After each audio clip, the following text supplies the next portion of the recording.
எதற்காக இவ்வனைத்தையும் செய்கிறாய்? அக்குழந்தையின் தந்தை உன்னிடம் பொய் உரைத்துள்ளதை நான் ஏற்றுக்கொள்கிறேன். ஆனால் அக்குழந்தை உன்னிடம் பக்தி நிறைந்தவள். ஆனால் அவள் தந்தை ஒரு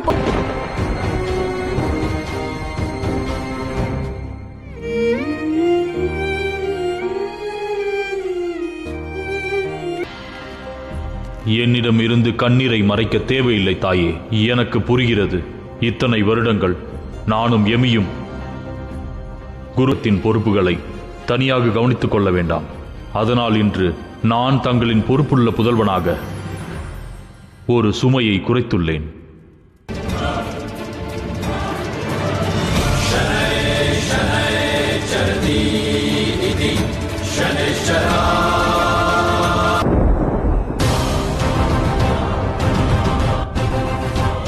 என்னை மன்னித்து விடுங்கள். மன்னியுங்கள், மன்னியுங்கள், மன்னியுங்கள். ஆகிய துச்செயலை செய்தார். மன்னியுங்கள் பிரபு, மன்னியுங்கள். என்னை தாங்கள் மன்னித்து விடுங்கள். என்னிடம் வேறு எந்த வழியும் இல்லை பிரபு. புரிவேன், எப்படி உதவுவேன்? ஒவ்வொரு தந்தையும் குழந்தைகளுக்கு உதாரணமாக இருப்பார்கள். நானும் அப்படி இருக்கத்தான் விரும்பினேன். உண்மை கூறுவதென்றால் ஒரு துச்சமான மனிதனாக மாற்றிவிட்டது.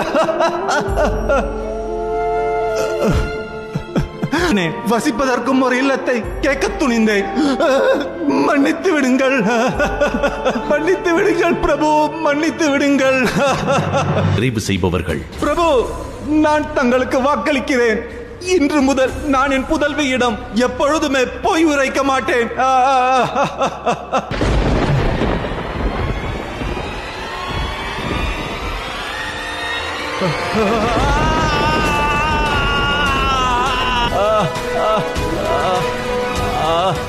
தந்தையே, வேண்டாம் சனிதேவா, வேண்டாம். இந்த குழந்தை வந்த பிறகு மேலும் சனி ஏன் கொடூரமாக நடந்து கொள்கிறான்? தந்தையே,